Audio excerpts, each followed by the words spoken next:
नमस्कार भाइयों, आपका हार्दिक स्वागत है रामबाण एकेडमी के यूट्यूब चैनल पर। भाइयों, हमारी जो पिछली वीडियो आ रही हैं सारी की सारी जीके से जुड़ी हुई आ रही हैं, चाहे वो करंट अफेयर्स हो या नॉर्मल जीके हो। अब कुछ भाई थे आप में से जो कमेंट्स कर रहे थे कि भाई मैथ की वीडियो भी आनी चाहिए, तो आज की वीडियो हम मैथ की वीडियो शुरू कर रहे हैं। आज उम्मीद करते हैं आपको पसंद आएगी। बस भाई मैं ये कहना चाहूँगा कि जब वीडियो देखें तो फिर पूरा देखें, क्योंकि कुछ पॉइंट ऐसे होते हैं जो शुरू से लास्ट तक एक सिस्टम से समझ में आते हैं। तो जब वीडियो देख रहे हैं मैथ की को, तो हमारा जो टॉपिक है वो पूरा समझना है, तो पूरा ही शुरू से लास्ट तक समझिए। शुरू के क्वेश्चन ऐसे होंगे जिनको ज़्यादातर बच्चे जानते हैं, लेकिन स्टेप वाइज चलेंगे तो हमें लास्ट तक पहुँचना है। तो लास्ट वाले सवाल तभी समझ में आएंगे जब हम शुरू से ही जाएंगे। तो इसलिए एक एक पॉइंट को ध्यान से देखते हुए और वीडियो को ध्यान से समझना है बस। ठीक, शुरू करते हैं। तो भाई देखिए मैथ में क्या होता है कि एक सवाल आते हैं कि कुछ संख्याओं को जोड़ना होता है। अब जो एडिशन करना होता है, जोड़ना होता है, तो इसमें बहुत सारे सवाल बनते हैं, बहुत सारे नियमों से बनते हैं। तो उनमें से हम कुछ नियम ले रहे हैं। एक नियम होता है बिल्कुल सिंपल सा, कि अगर कोई कहे कि आपको 1 से लेकर 40 तक की संख्याओं को जोड़ना है, तो कोई भी जानता है वैसे, लेकिन फिर भी हम बता देते हैं 1 से लेकर 40 तक की सभी संख्याओं को जोड़ना है। अब इसी क्रम में हम आगे बढ़ते चले जाएंगे भाइयों। तो इसका फॉर्मूला क्या है? n तक की, 1 से लेकर n तक की संख्या जोड़ना है, तो हम क्या करते हैं, n लेते हैं, उससे एक आगे की संख्या यानी एक ज्यादा संख्या से गुणा कर देते हैं और बटे 2 कर देते हैं। यानी 1 से n तक जोड़ना तो n + 1/2। अब यहां पर अगर हम n की जगह यहां पर क्या आ गया, 40 आ गया, तो 1 से 40 तक की संख्या जोड़नी है तो n की जगह 40 रख दे, 40 गुणा 41/2। अभी काट देते हैं भैया, 820 आ गया। ठीक है, बिल्कुल सिंपल है। अब इस फॉर्मूले पर और क्या क्या बन सकता है? इतना तो हो गया, इससे आगे क्या क्या बन सकता है उन पर आ जाते हैं भाइयों। अब देखिए, अब अगर सपोज कीजिए आपसे कहने लगे कि भाई हमें जो जोड़कर बताना है वो बताना है यहां से,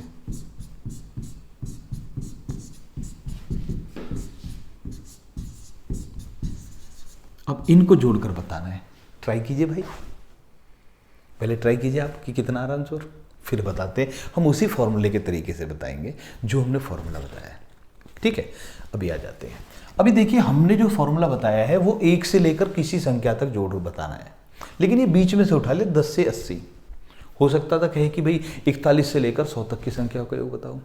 हो सकता कह सकता है कि भाई 200 से लेकर 600 तक की संख्याओं का योग बताओ। कहीं से कहीं तक भी पूछ सकता है। तो अब हमें बीच की संख्याओं को कैसे जोड़ना है? तो देखिए, अब हम क्या करते हैं, हमें ये चाहिए, लेकिन हम यहां पर कुछ एक्स्ट्रा लगा लेते हैं। ठीक है, हम ये एक्स्ट्रा लगा लेते हैं, याद रखिए। तो हम क्या करेंगे, पहले इस पूरे को जोड़ेंगे। तो इसका जोड़ कितना हो गया, 80 गुणा 81/2, 3240। यहां तक समझ में आ गया, 3240।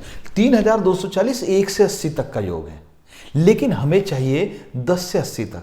अब हमारे यूजलेस कितना, इसमें जो हमने जोड़ दिया जिसकी हमें जरूरत नहीं थी वो कितना है, वो ये है 1 से 9 तक।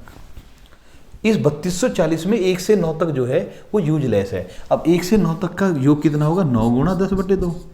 अभी तो बताया n 9, n + 1 10, 45 हो गया। अब इसमें से 45 को निकाल दो, यानी ये टोटल जो था 1 से 80 तक, इसमें से शुरू के 9 तक का योग 45 है, उसको घटा दे तो बचेगा क्या, 3195, जो हमें चाहिए उसका आंसर। समझ में आया भाई? अच्छा, इसको देखिए, आप ये भी तो कह सकते हैं, देखिए फिर मैं यहाँ पर दूसरे लिख देता हूँ। ये तो समझ में आ ही गया, 3195 आया है। तो अभी हम क्या करते हैं, दोबारा लिखकर बताते हैं हम कि हमारा जो टोटल है, हमारा टोटल क्या है, यहाँ से लेकर और यहाँ तक का है 3240, और इसमें इससे इधर का है 45।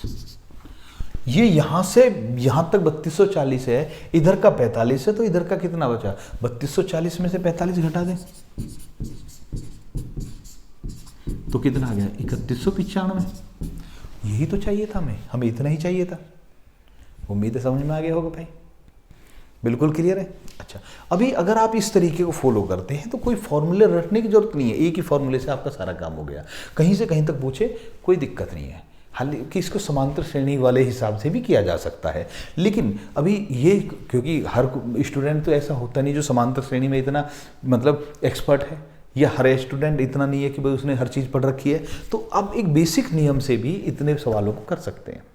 जैसे अभी एक और देखते हैं हम, इसमें जो ज़्यादा ध्यान रखने वाली बात है वो यही देखना है कि कहाँ से कहाँ तक जुड़वा रहा है। ठीक है, अब मान लिया ये कह रहा है 21 से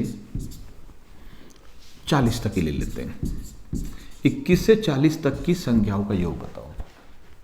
अब 21 से 40 तक की संख्या को आप ट्राई करके देखिए भाई। ठीक है, अब इसमें जो लफड़ा होता है हम उस पर बात कर रहे हैं कि बच्चे गलती क्या करते हैं, उस पर आ जाते हैं। अगर आपने इसको कर दिया आपने 650, कुछ का आया होगा 610, कुछ का 650 आया होगा, कुछ का 610 आया होगा। तो अब इनमें से गलती क्या हुई है उसको बताते हैं कि हमारा सही आंसर 610 है, 650 गलत आंसर है। क्यों है वो चेक करिए। देखिए आ जाते हैं, हमने ऊपर लिख रखा है 21 से लेकर 40 तक की संख्या हो गए हो। अब हम जोड़ते हैं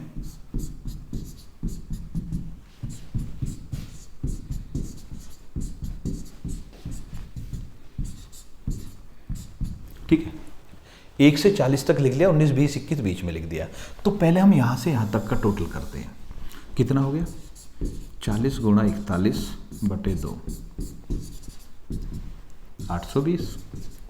ये जो 820 आया है ये 1 से लेकर 40 तक का योग आया है। अब हमने देखिए यहाँ पर 21 से 40, कुछ सवाल में पूछेगा 20 से 40 तक का योग, कुछ में पूछेगा 21 से 40 तक का योग, तो दोनों तो अंतर है। 20 से 40 का आंसर अलग आएगा, 21 से 40 का लगाएगा। अब हमें चाहिए 21 से 40, यानी हमारे काम का ये है। इस सारे में 820 है जो कि इसमें से हमारे काम का ये है, तो हमारे ये जो ये वाला हिस्सा ये हमारे काम का नहीं है। इसका टोटल कितना हुआ जो काम का नहीं है? 20 गुणा 21 बटे 2, 210। अब सीधी सी बात है, अगर 820 में से 210 माइनस करेंगे तो कितना बचेगा? 610 बचेगा। कोई दिक्कत भाई? बिल्कुल क्लियर, ओके। तो 610 बचा। अगर ये कहता कि 20 से 40 तक का योग बताओ तो 650 आता। तो बस यहाँ पर यही गलती कर देते हैं बहुत सारे, इस पर ध्यान नहीं देते, और अगर आपने इस पर ध्यान नहीं दिया तो सवाल तो गड़बड़ होगा। ठीक है, अब इसी फॉर्मूले को थोड़ा और बढ़ा लेते हैं। अब सपोज कीजिए आपके सामने एक सवाल आ गया ऐसे,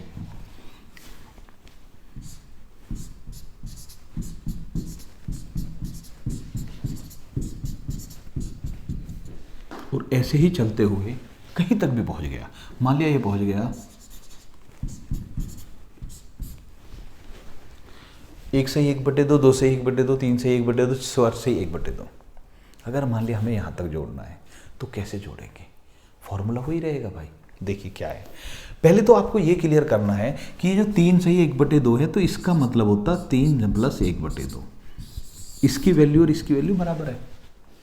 अगर आप इसको समझ गए, 3 जमा 1 बटे 2 को समझ गए, यानी कि अगर सही बटा लिखा हुआ है तो ये बोलते हैं 3 पूर्णांक 1 बटा 2। तो जो पूर्णांक और 1 बटा 2 लिखा हुआ है तो इनके बीच में प्लस है। अगर कहीं लिख रहा है कि 7 सही 13 बटे 19 तो इसका मतलब है 7 प्लस 13 बटे 19। ठीक है, तो बीच में प्लस छिपा होता है। अब अगर आपको ये समझ में आ गया कि बीच में प्लस छिपा हुआ है तो अब हमको करना क्या? बहुत आसान चीज़ है। हम पहले जो पूरी संख्या लिखी हुई है उस पर फोकस करते हैं, 1 से लेकर 60 तक। हमारी पूरी संख्या कहाँ तक लिखी हुई है भैया? 1 से लेकर 60 तक लिखी हुई है, तो हम 1 से 60 तक पर फोकस करते हैं। तो 1 से 60 तक जोड़ेंगे तो क्या हो गया? 60 गुणा 61 बटे 2, 1830 हो गया। यहाँ तक कोई दिक्कत नहीं है। ओके भाई, ये आ गया 1830, 60 गुणा 61 बटे 2। अब हमें करना क्या है? हमें ये जो आधा आधा बच गया इसको जोड़ेंगे। 1 बटे 2 मतलब आधा, अब देखिए आधा आधा आधा आधा, हर बार आधा जोड़ना है। कितनी बार जोड़ना? 60 बार। अब इतना सभी जानते हैं कि अगर आधे को 2 बार जोड़े तो 1 बन जाता है। आधा और आधा जोड़ा 1 बन गया। जब 60 बार आधे को जोड़ेंगे तो कितना बन जाएगा? 30 बन जाएगा। तो इसमें 30 एक्स्ट्रा जोड़ दो आधे आधे को जोड़कर, तो कितना आ गया? 1860 आ गया। कितना ईजी है, लेकिन थोड़ा सा लॉजिकल है। हर चीज़ को रखना थोड़ी है भाई, हमें थोड़ा सा समझना है भाई। बस गलती ये मत कर देना, बहुत सारे क्या करते हैं 1/2 को कॉमन ले लेते हैं। अगर 1/2 कॉमन ले लिया तो 1830 का 915 रह जाता। आंसर 915 हो गया, सही आंसर 1860 है। समझ में आ गया? तो गलती मत कर देना कि यहाँ पर गुणा नहीं है, प्लस है, और प्लस में से कॉमन थोड़ी उठा लोगे आप। ठीक है, आगे बढ़ते हैं भैया। अब अगर मैं थोड़ा सा और बढ़ाएं इस सवाल को, तो जैसे इस बार आप करेंगे, हमने सवाल दिया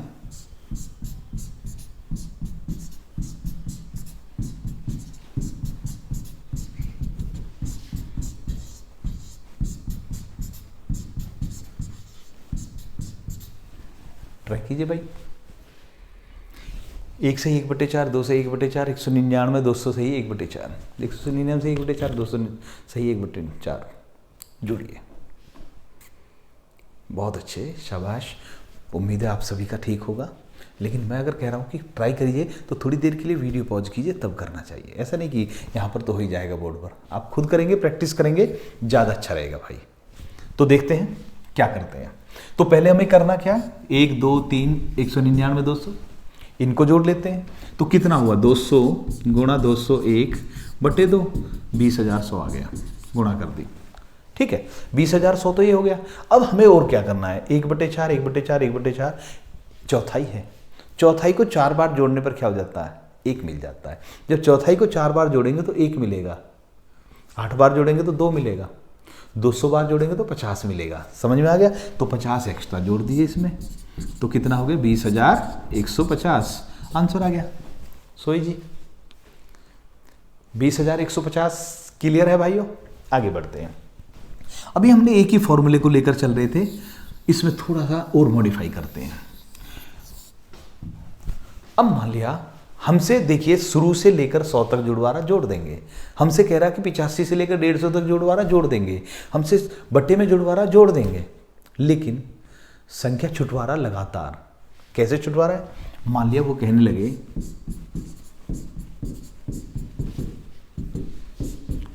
कहीं तक भी मान लिया 117 प्लस 119 ऐसे जुड़वारा है, तो क्या करेंगे?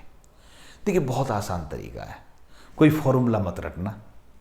फॉर्मूला रटेंगे, फॉर्मूले से गड़बड़ हो जाएगी, लैंग्वेज के हिसाब से भी आंसर अलग आ जाता है, उसको भी बताएंगे अभी।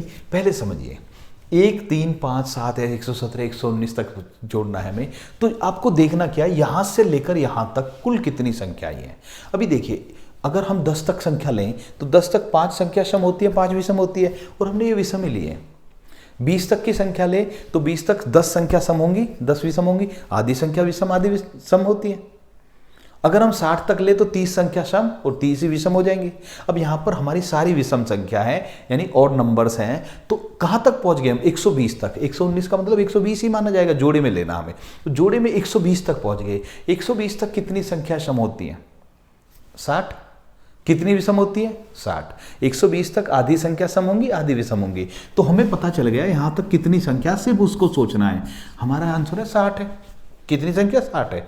अब जितनी संख्या उतने की ही गुणा कर दीजिए, आंसर आ गया 3600। तो जुड़ गया भैया 1 से लेकर 119 तक की सारी विषम संख्या जुड़ गई। कितना आ गया? 3600 आ गया। कोई दिक्कत नहीं। जैसे अगर वो कह रहा है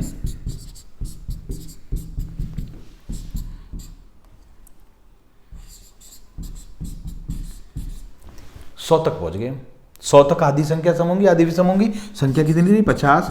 50 में 50 की गुणा करी, 2500 आ गया। उम्मीद है ये क्लियर हो गया होगा। अब इसे बीच में से भी उठा सकते हो, फिर तो कोई दिक्कत ही नहीं है। थोड़ा और बढ़ते हैं भाई।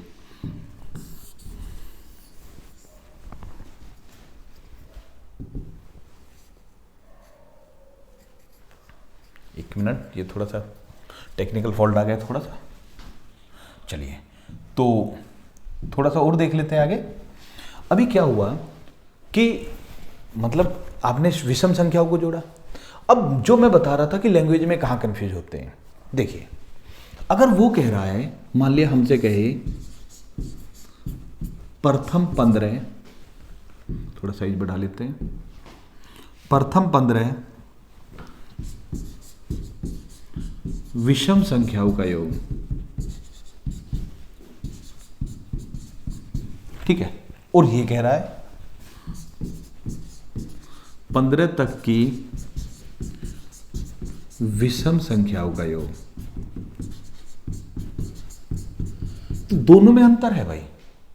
प्रथम 15 विषम संख्याओं का योग अलग चीज बोल रहा है, 15 तक की विषम संख्याओं का योग अलग पूछ रहा है। इसको समझते हैं हम, इसको लैंग्वेज में लेके चले तो 15 तक की विषम संख्याओं का योग क्या है? 1 + 3 + 5 + 7 + 13 + 15। इससे ऊपर तो जा नहीं सकते, क्योंकि इसने कहा 15 तक ही जाना है। 15 तक की विषम संख्याओं का योग ये बताएंगे। और ये कह रहा प्रथम 15 विषम संख्याओं का योग। अगर इस वाले को बात करें तो 1 + 3, ऐसे ही चलते चलते अगर हम 15 तक आ गए तो क्या 15 हो जाएंगे? हमें चाहिए पहली 15 संख्या, यहाँ तक तो 8 ही आ पाएंगे। जब हमें पहली 15 संख्या चाहिए तो हमें और ज़्यादा आगे बढ़ना पड़ेगा, यानी हमें इससे आगे निकलना ही पड़ेगा। और जब हम निकलेंगे तो कहाँ तक पहुँचेंगे? 29 तक पहुँचेंगे, क्योंकि 30 तक 15 संख्या बैठती है।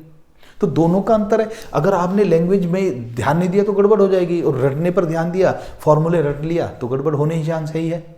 और मैं बोल रहा हूँ चांस ही नहीं लेना, चांस ही नहीं लेना भाई। आ जाते हैं तो देखिए 15 तक की विषम संख्याओं का योग, अब आप समझ में आ गया ये संख्या है। पहली 15 विषम संख्याओं का योग पता है यहाँ तक है, और जब 15 संख्या ही बोल दी, पहली 15 ही बोलती तो 15 × 15 कितना हो गया? 225 आ गया इसका आंसर, क्योंकि 15 संख्या है, मालूम है कि संख्या कितनी है? 15 ही है, तो 15 में 15 ही गुणा करनी है। लेकिन कह रहा 15 तक की विषम संख्याओं का योग। अब हम यहां तक गए, 16 पहुंच गए, 15 मतलब 16, 16 तक आधी सम होंगी आधी विषम होंगी। कितनी संख्या होगी? 8, 8 संख्या है यहाँ तक टोटली 8 संख्या है, तो 8 × 8 64 हो गया। इसका आंसर 64 है, उसका 225 है। समझ में आ गया? ओके, अभी हमने विषम संख्याओं को जोड़ लिया, थोड़ा और बढ़ते हैं। अब इसमें हम एक चीज और जोड़ते हैं, सम संख्या। सम संख्या की बात करें तो अगर हमसे कोई कहे,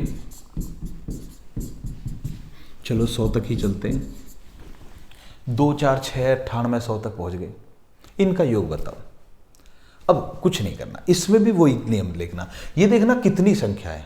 आधी संख्या सम होंगी, आधी यानी 50 होंगी। जब 50 होंगी तो बस याद रखना विषम में करते हैं जितनी संख्या उतने की गुणा। सम को जोड़ रहे हैं तो जितनी संख्या उससे एक फालतू से गुणा। 2550 आ गया आंसर, ठीक है। विषम में क्या करते हैं? जितनी संख्या उतने की गुणा करते हैं, और जब सम को जोड़ते हैं तो एक अधिक की गुणा करते हैं भाइयों, ठीक। जैसे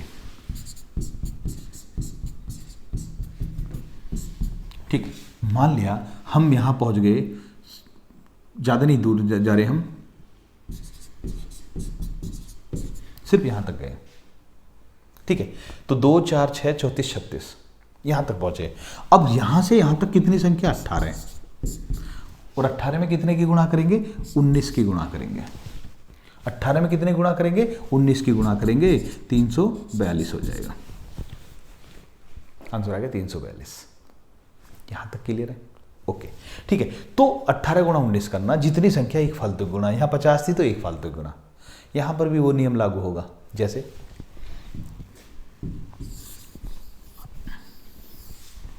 कह रहा है कि 40 तक की सम संख्याओं का योग, और या ये कहेगा प्रथम 40 सम संख्याओं का योग। एक सवाल है 40 तक की सम संख्याओं का योग, कह रहा प्रथम 40 सम संख्याओं का योग। अंतर होगा भाई, पक्का अंतर होगा। लैंग्वेज समझ में आ गई होगी। उम्मीद है आप इतने समझदार हैं, हमारे छात्र सभी समझदार हैं, जो इस चीज़ को समझ गए होंगे पूरी तरह से क्या अंतर है। पहले भी तो यही बताया था 40 तक की सम संख्याओं का योग, यानी इसका लैंग्वेज को हम अगर ऐसे समझाएं, क्योंकि 40 से आगे नहीं जाना, 40 तक ही जाना है।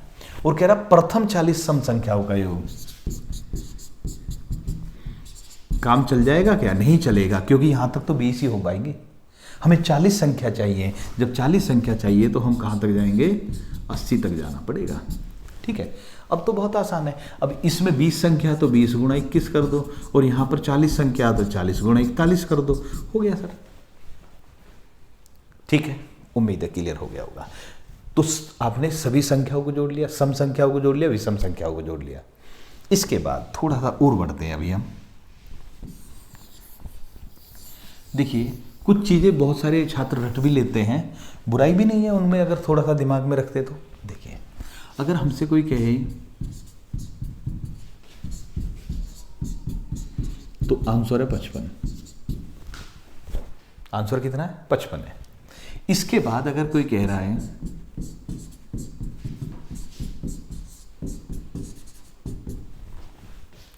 कितना आंसर है 155। अब इसको याद कैसे रखेंगे, यहाँ 0 है, यहाँ 0 है, यहाँ 0 है, ये 0 10 हो गया, समझ सकते हो। तो ये 0 55 हो गया। यहाँ 1 1 है, 1 2 1 9, ये 155 हो गया। अगर आपसे कोई कहे 21 22 29 30, तो कितना हो गया, ये शुरू में 2 आ रहा है तो इसको 255 कर दो। अब इसका मतलब सीधा सा ही क्या हो गया, अगर आपसे कोई कह रहा है 71 प्लस 72 प्लस 73 प्लस 79 प्लस 80 कितना हो जाएगा, 755 हो जाएगा। ठीक है, कोई दिक्कत नहीं है, एक सिस्टम चला रहा है। तो अब आप कहीं से भी बीच में 10 संख्याओं को जोड़कर बता सकते हो। शुरू की 10 संख्या 055, फिर 155, फिर 255, फिर 355, फिर 455, आप जोड़कर बता सकते हो। ठीक है, थोड़ा और बढ़ते हैं भाइयों। इसके बाद ऐसी भी चीज़ें आप थोड़ा बहुत याद कर सकते हैं, या थोड़ा ध्यान में रखेंगे तो आसानी, मतलब टाइम बच जाएगा। बाकी तो करने का तो बता ही दिया हमने, ऐसा बता दिया जिसमें आपको कहीं से कहीं तक प्रॉब्लम ही नहीं आएगी। ठीक है, थोड़ा सा और देख लीजिए। अब एक और चीज़ देखते हैं हम कि अगर ऐसा सवाल आ जाए जहाँ पर हमें ये जो चीज़ें हैं इनसे थोड़ा सा और बढ़ा कर दे दे। जैसे उसने क्या कर दिया, हाँ जी, इसने करा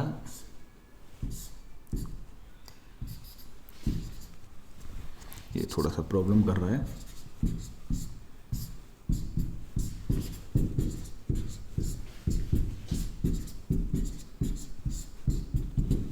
ऐसे ही चलते हुए और कहीं तक भी पहुंच गया।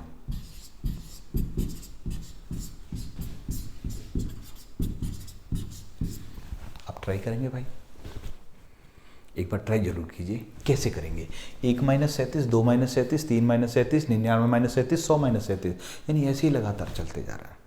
कैसे करेंगे इसको, बेस्ट वे क्या है करने का, सोचिए। बहुत अच्छे, आइए देखते हैं। इसमें जो अगर आप ध्यान देंगे ये कंटिन्यू चल रहा है, तो इसमें लेफ्ट की जो संख्या है 1 2 3 99 100, लेफ्ट में 1 से लेकर 100 तक है, और राइट में हर बार -37, हर बार 37 आ रहा है। लेफ्ट की संख्या पॉजिटिव है, राइट की संख्या नेगेटिव है। तो अगर हम इसको वैसे देखेंगे तो हमारे यहाँ आएगा -36 -35 -34, लास्ट में आएगा प्लस में कितना आ रहा है, प्लस में 73 आ गया, प्लस में 72 आ गया, 72 73। अब ये सोचेंगे कि कहाँ से कहाँ तक जोड़े, तो प्रॉब्लम रहेगी, उसमें टाइम लग जाएगा। हो तो ऐसे भी जाएगा, क्योंकि हम कैसे करेंगे इसको, अगर -36 -35 ऐसे चलते हुए प्लस का 72 प्लस का 73 ऐसे बता देंगे हम। बीच में 0 आएगी तो 0 से इधर माइनस है, 0 से इधर प्लस है, लेकिन टाइम लग जाएगा। तो इसको दूसरे तरीके से सोचिए, थोड़ा सा लॉजिक लगाते हैं। इसमें हमारी जो लेफ्ट की संख्या है वो सारी पॉजिटिव है, कहाँ से 1 से लेकर 100 तक। तो पहले हम लेफ्ट को अलग जोड़ लेते हैं। अब 1 से 100 तक जोड़े तो क्या हो गया, 100 गुणा 101/2, तो कितना आ गया 5050। 1 से 100 तक जुड़ गया, 5050 आ गया। हमने किसको जोड़ा, जो लेफ्ट में। अब राइट वाले पर देखते हैं। राइट में हर बार 37 है, फिक्स है, ओके।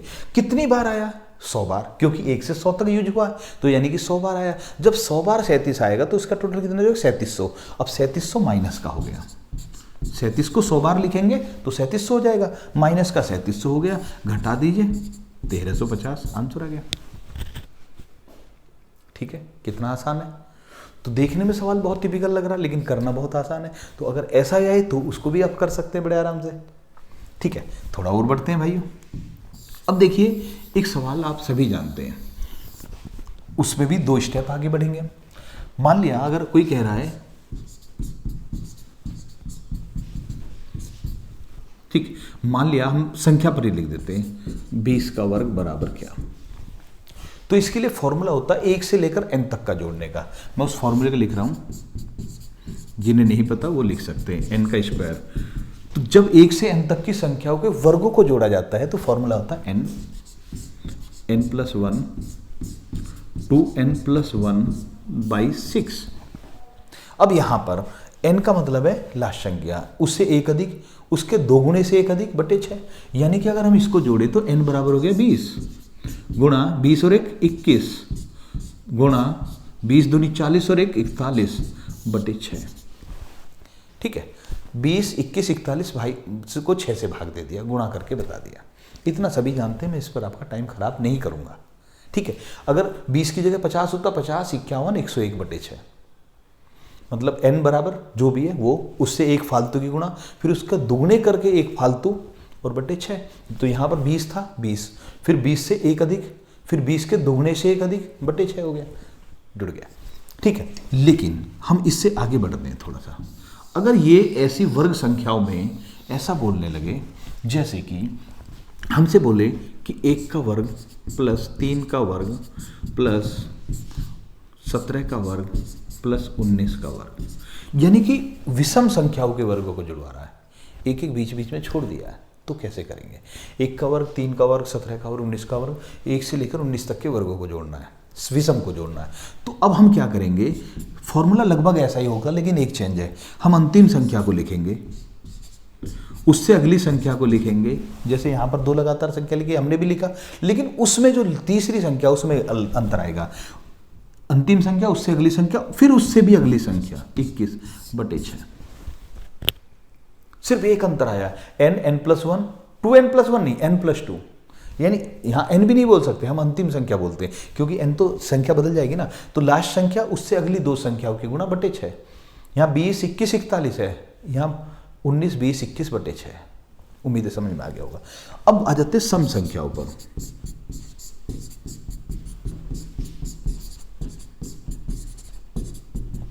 अगर सम संख्याओं को जुड़वा रहा है तो भी क्या करेंगे, बिल्कुल सेम नियम, लास्ट संख्या उससे अगली संख्या फिर उससे भी अगली संख्या बटे 6।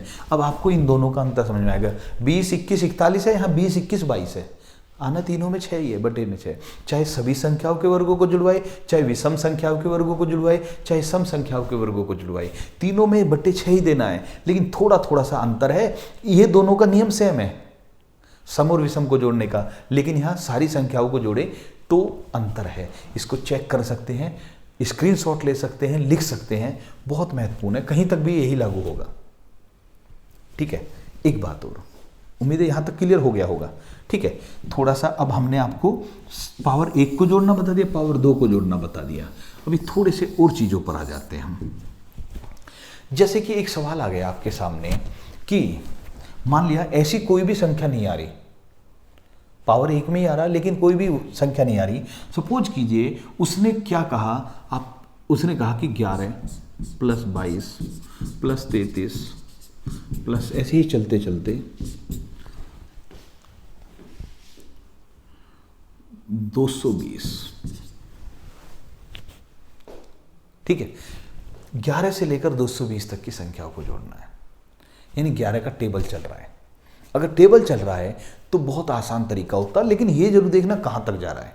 ठीक है, अब आ जाइए, तो जिसका टेबल चल रहा है उसी संख्या को कॉमन ले लीजिए, जिसका भी टेबल है उस संख्या को कॉमन ले लीजिए। यहां 11 का टेबल है 1 बार, यहां 2 बार, यहां 3 बार, ऐसे ही लास्ट में 20 बार। ठीक है, जिसका टेबल है उसको कॉमन ले लीजिए, यहां पर संख्या बची जाए 1 2 3 4। अब यहां 20 तक है तो 20 बार, हो सकता 50 तक चलाए, हो सकता 100 तक चलाए, कभी कभार 10 तक भी चला देता है। ठीक है, अब आ जाते हैं 11 तो ये रह गया, इनको जोड़ लीजिए 20 गुणा 21 बटे 2। अब तो इसको तो जोड़ सकते हैं कोई भी, तो ये आ गया 210 गुणा 11। भाई अंदर हो गया 210, बाहर हो गया 11, 210 गुणा 11। उम्मीद है क्लियर हो गया। आगे बढ़ते हैं,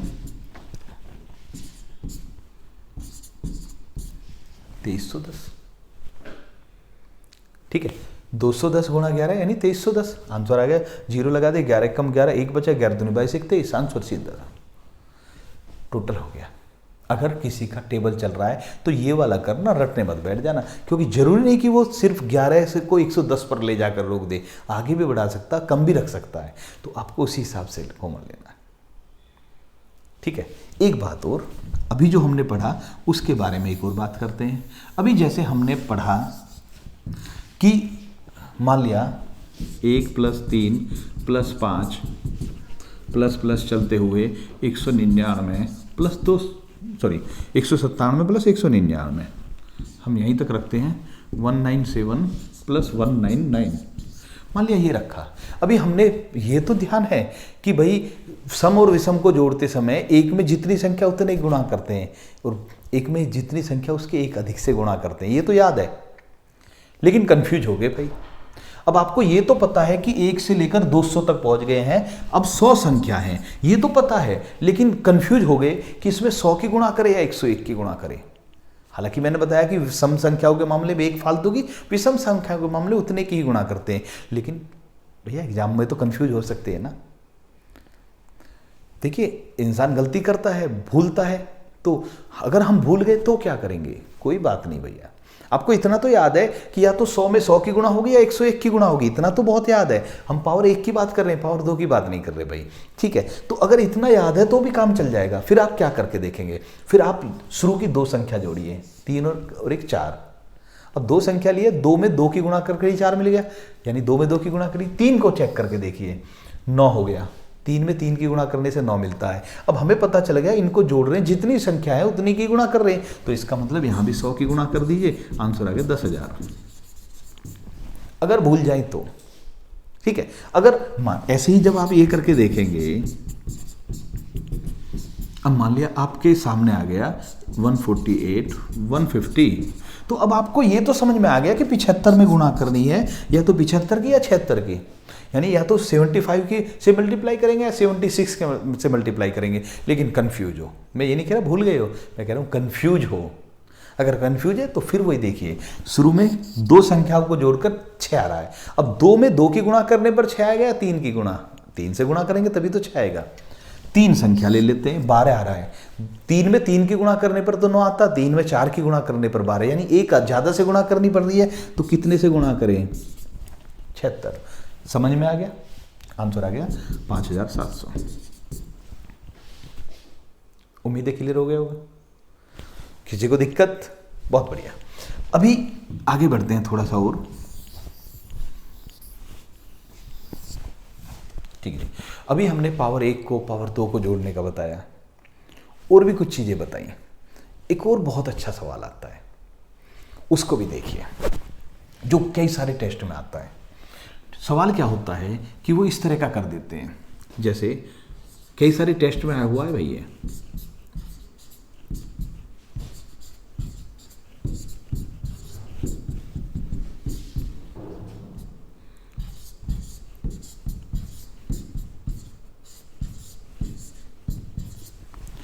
ट्राई कीजिए भाई,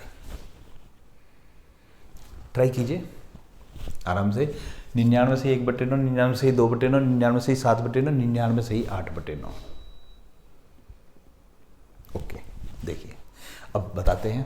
बहुत सारे बच्चे क्या करते हैं, इसमें 99 को कॉमन ले लेते हैं, लेकिन मैंने पहले भी बताया भी, जब 1 से 1/2, 1 से 2/2 कॉमन नहीं ले सकते, जब सही बटा है उसमें कॉमन नहीं ले सकते। आप क्या करना है, इनके बीच में क्या प्लस है, इनके बीच में प्लस है, तो हमको पहले 99 को जोड़ना है। अब ये बताइए यहाँ से यहाँ तक कुल संख्या कितनी आई है, 1/9, 2/9, 7/9, 8/9, यानी संख्या कितनी है, 8 है।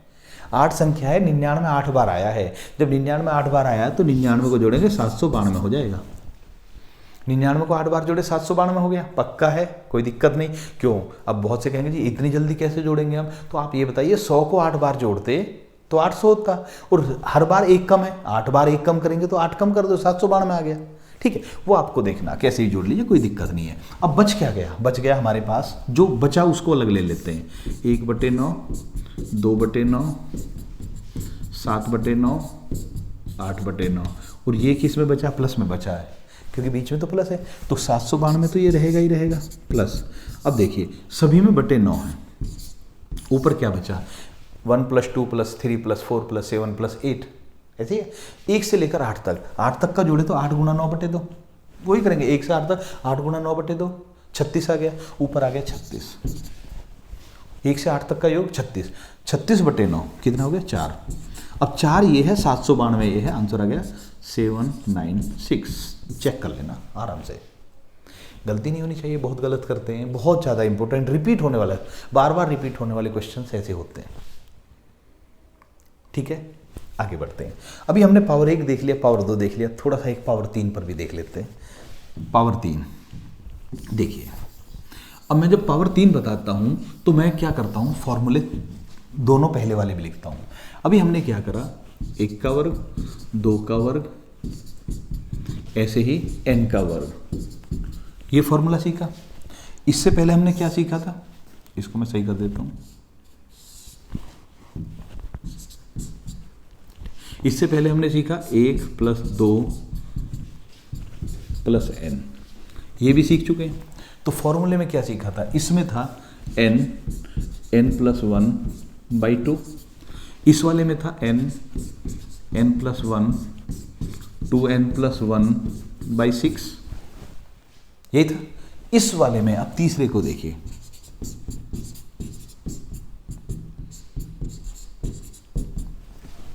अब देखिए हमने n + 1 n + 1 लिया, यहां पर 2n + 1/6 किया, ठीक है, मिलते जुलते से हैं। देखिए कि किस में क्या चेंज हो रहा है, स्टेप वाइज समझिए।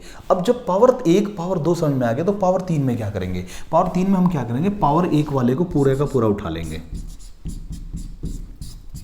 ठीक है, पूरा का पूरा पावर 1 वाले को उठाएंगे और फिर उसकी पावर 2 कर देंगे। याद रखना यहाँ पावर 2 करनी है, 3 मत कर देना। जल्दबाजी में कभी सोचो 3 है तो 3 ही बताया होगा, 3 नहीं है भैया, यहाँ पर 2 है। तो पावर 1 वाले को उठाएंगे, जो कैलकुलेशन होकर आए उसके बाद उसका वर्क कर देंगे। ठीक है, बहुत सिंपल है। जैसे अब अगर आपसे कोई कहे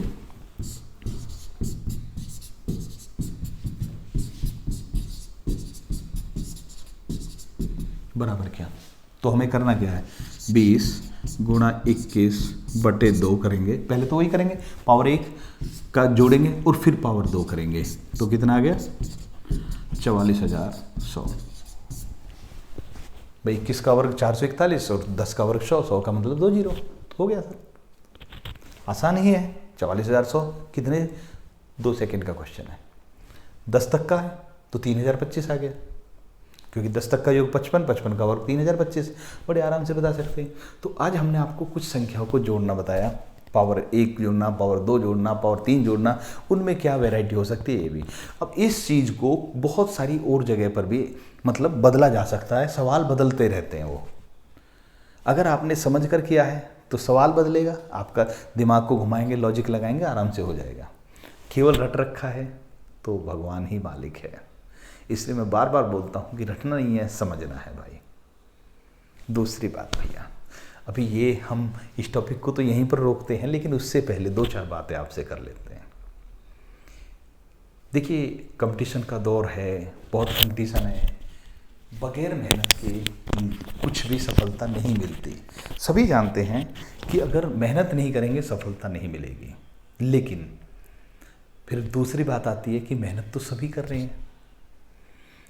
कहीं पर वैकेंसी 1000 है, 6 लाख फॉर्म भरे गए हैं, 6 लाख में से 5 लाख टेस्ट देने पहुंच रहे हैं, 5 लाख में से 2.5-3 लाख सीरियस हैं, तो मेहनत तो 2-3 लाख कर ही रहे हैं, उनमें से 1000 का सिलेक्शन होना है। तो भाई पहली बात देखिए, कंपटीशन है, सभी जान रहे हैं। कंपटीशन में आपको दूसरों से बेहतरीन कर रहा है, दूसरों से बेहतर करेंगे तो ही सफल होंगे। इसके लिए अब कहेंगे जी जब सभी मेहनत कर रहे हैं तो फिर सफलता असफलता का निर्धारण कैसे कर सकते हैं। तो इसमें मैं 2-3 बातें कहूँगा। पहली बात तो ये कि भैया मेहनत सही ढंग से होनी चाहिए, सही रास्ते पर होनी चाहिए। हमारा जो कंपटीशन है, हमें इसमें इतना कुछ पढ़ना है, इतना मटेरियल है पढ़ने के लिए कि जिसको कोई भी कवर नहीं कर सकता, इतना मटेरियल है। अब जीके में कुछ भी कर लीजिए, कोई कवर नहीं कर पाएगा। लेकिन उसमें से हमें सेलेक्टिव होना है। अगर हमें जो भी मिल रहा हम उसको पढ़ रहे हैं तो हम बहुत बड़ी गलती कर रहे हैं। हमें थोड़ा चूजी होना पड़ेगा, थोड़ा सेलेक्टिव होना पड़ेगा। हमें ये देखना पड़ेगा हमें पढ़ना क्या है, किस चीज़ को छोड़ना है। ऐसे नहीं कि कुछ भी पढ़ते जा रहे हैं। तो पहली चीज़ ये होती है कि पढ़ सब रहे हैं, लेकिन अच्छा मटेरियल कौन पढ़ रहा है, पहला डिपेंड इस पर करती है सफलता है असफलता। ठीक है, तो आज से मैं जो बोल रहा हूँ, मेरा सभी स्टूडेंट्स के लिए मंत्र होता है, वो मत पढ़िए जो आपको अच्छा लगता है, वो पढ़िए जो आपके लिए अच्छा हो। वो नहीं पढ़ना जो आपको अच्छा लग रहा है, पढ़ना वो है जो आपके लिए अच्छा है। मेरा इंटरेस्ट मान लिया फिजिक्स में है, मुझे इतिहास में इंटरेस्ट नहीं है, तो मैं इतिहास नहीं पढ़ूंगा। क्यों? क्योंकि मुझे तो फिजिक्स अच्छा लग रहा है। लेकिन अब फिजिक्स मुझे अच्छा लग रहा है, मेरा पहले से ही स्ट्रांग है और मैं बार बार फिजिक्स को पढ़ रहा हूँ, इतिहास को इग्नोर कर रहा हूँ, तो मेरे लिए पढ़ना क्या अच्छा है? इतिहास को पढ़ना अच्छा है, मुझे इतिहास पढ़ना चाहिए। मेरा मन मैथ में नहीं लग रहा, मैं मैथ को इग्नोर कर रहा हूँ, लेकिन फ़ायदेमंद तो मेरे लिए मैथ ही है, क्योंकि पता चल रहा है जी मैथ के 50 क्वेश्चन में से मैं 10 कर पा रहा हूँ, बाकी 40 के तो रिस्क हो गया, तो गड़बड़ हो जाएगी। तो इसीलिए मेरे लिए पढ़ना अच्छा क्या है? मैथ अच्छा है, चाहे मुझे अच्छा लगे या ना लगे। हमें वो नहीं पढ़ना जो हमें अच्छा लग रहा है, हमें वो पढ़ना जो हमारे लिए अच्छा है। पहली चीज़, हमें सेलेक्टिव होना है, अच्छे मटेरियल को पढ़ना है। पहली चीज़ तो ये होगी। दूसरी मैं एक और चीज़ कहना चाहता हूँ कि जो हमारे भाई होते हैं, भाई बंधु जो भी मेहनत कर रहे हैं, मेहनत तो सभी कर रहे हैं, जब हम एग्ज़ाम के नज़दीक आते हैं तब हम मेहनत को बढ़ाते हैं। एग्ज़ाम दूर है, हमारी मेहनत ठंडे बस्ते में है, मेहनत कम चल रही है। तो एक बात बताइए कि एक व्यक्ति है जो पिछले 6 महीने से जी तोड़ मेहनत कर रहा है और आने वाले जब फॉर्म आएगा उसके बाद भी वो कंटिन्यू मेहनत जारी रखेगा। यानी वो आपसे 6 महीने की पहले ही बढ़त ले चुका है, और अब अगर आप अब मेहनत स्टार्ट करेंगे तो आपको उसके बराबर आने के लिए 6 महीने की मेहनत करनी चाहिए। अगर दोनों का बौद्धिक स्तर समान है तो होना चाहिए, नहीं होना चाहिए। तो अगर आप बीच में पढ़ाई में ब्रेक दे रहे हैं कभी भी, 1 महीने का, 10 दिन का, 20 दिन का, तो क्या होता है, आप इससे पिछड़ जाएंगे, पक्का पिछड़ेंगे। क्योंकि क्या होता है कि अगर हम 10 दिन पढ़ाई ना करें तो हमारी जो तैयारी है, जो हम मान लिया रेगुलर तैयारी कर रहे हैं, तो हमारी तैयारी पहले क्या होती है कि पहले हमारी तैयारी ऐसे बढ़ती है ऊपर, फिर एक स्थिति आती है कि इसकी स्पीड घट जाती है, बहुत धीरे धीरे धीरे धीरे, ये ऐसे लगता है जा तो ऊपर रहा है लेकिन ऐसे लग रहा है हमारी तैयारी फ्लैट चल रही है। पहले तो बहुत तेज़ी से बढ़ती है क्योंकि हम कुछ नहीं जानते, लेकिन एक स्तर के बाद वो धीरे धीरे बढ़ना शुरू करती है, और यहाँ पर हमें लगता है कि हमारी तैयारी बहुत अच्छी हो चुकी है तो हम छोड़ दें। अब क्या होता है कि वो 10-15 दिन में ब्रेक ले गया, तो ये जो मान लिया 10 दिन के ब्रेक में अगर वो नहीं लेता तो वो यहाँ से यहाँ तक आता, इतना सा थोड़ा सा ऊपर उठता। लेकिन 10 दिन 15 दिन का ब्रेक जो है उसे क्या करेगा, ऊपर नहीं ले गया, बराबर में भी नहीं रखा, हल्का सा नीचे ले आएगा, पक्का आएगा भाई। अगर किसी ने 1 महीने का ब्रेक दे दिया तो जो थोड़ा 1 महीने में ऊपर जाना था उसकी बजाय थोड़ा और नीचे आ गया। तो पहले जो मैं बोल रहा हूं कि वो ये ध्यान रखना है कि जब आपको पढ़ाई करनी है तो रेगुलर पढ़ाई करिए। ये मत देखिए कि मेरा टेस्ट 1 महीने बाद है, 2 महीने बाद है, या मुझे अभी 6 महीने का इंतजार करना है। पढ़ाई रेगुलर रखिए। पढ़ाई का एक सिस्टम बना लीजिए कि मुझे दिन में इतने घंटे पढ़ना तो पढ़ना ही है। हाँ, कोई बहुत बड़ी इमरजेंसी है, 1 दिन की छुट्टी हो सकती है, लेकिन कभी भी ऐसा नहीं कि 5 दिन लगातार आपने किताब को टच ही नहीं किया। ये दूसरा कारण होता है कि बच्चे बीच बीच में ब्रेक देते रहते हैं, पढ़े छोड़ दिया, पढ़े फिर छोड़ दिया, फिर पढ़े फिर छोड़ दिया। दूसरा असफलता का ये भी कारण होता है। तो आपको कंटिन्यू तैयारी रखनी है, ठीक है।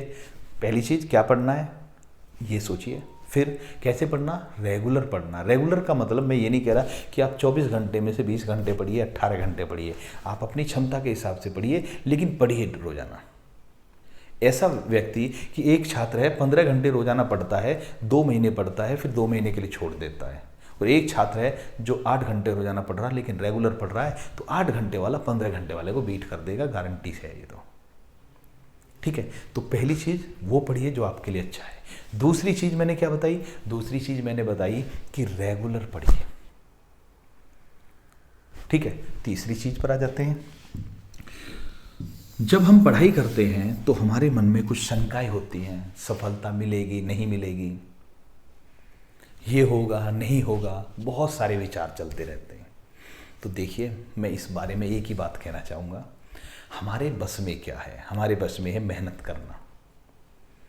हमारे काम है मेहनत करना। फल देने के लिए ऊपर वाला बैठा है, उस पर विश्वास रखिए। हमारा काम मेहनत करना है, हमें उससे जी नहीं चुराना। ये गारंटी की बात है कि ऊपर वाला मेहनत का फल नहीं रखेगा किसी का भी। वो अपने ऊपर किसी का उपकार नहीं रखता, किसी का ऋण नहीं रखता, किसी का कर्ज बाकी नहीं रखता, वो सबका चुका कर चलता है। अगर मेहनत करी है तो वो आपकी मेहनत का फल आपको देगा ही देगा। तो इस चीज़ को दिमाग से निकाल दीजिए कि अगर हम मेहनत करेंगे तो हमें सफलता मिलेगी या नहीं मिलेगी। मेहनत कर रहे हो तो सफलता जरूर मिलेगी। क्षेत्र बदल सकता है, तरीका बदल सकता है, लेकिन मेहनत कभी बर्बाद नहीं होती, ये ध्यान रखना। किसी भी फील्ड में, मैं केवल पढ़ाई की नहीं कर रहा, हर फील्ड में कह रहा हूँ। 3 चीज़ हो गई। चौथी चीज़, एक और अपने मन को टटोल कर देखना भाइयों। कभी मन को टटोल कर देखना कि अगर आपका 10 दिन बाद एग्जाम है, 20 दिन बाद एग्जाम है या कल एग्जाम है, तो अपने मन से एक बात पूछना कि मेरा कल एग्जाम है, मैं पिछले 4 महीने से पढ़ रहा हूँ, क्या जितनी मैंने मेहनत की है 4 महीने में, 6 महीने में, 1 साल में, 2 साल में, क्या इसमें कुछ कसर बाकी रह गई? अपने मन से पूछ कर देखना, मेरी तरफ से कुछ कसर बाकी रहेगी? अगर आपका मन कहे हाँ मैं इससे अच्छा कर सकता हूँ, तो फिर ये पूछिए अपने मन से, भैया क्यों नहीं? अगर आप कसर छोड़ रहे हैं, आप 100% अपना नहीं दे रहे, तो मैं पूछ रहा हूँ क्यों नहीं दे रहे?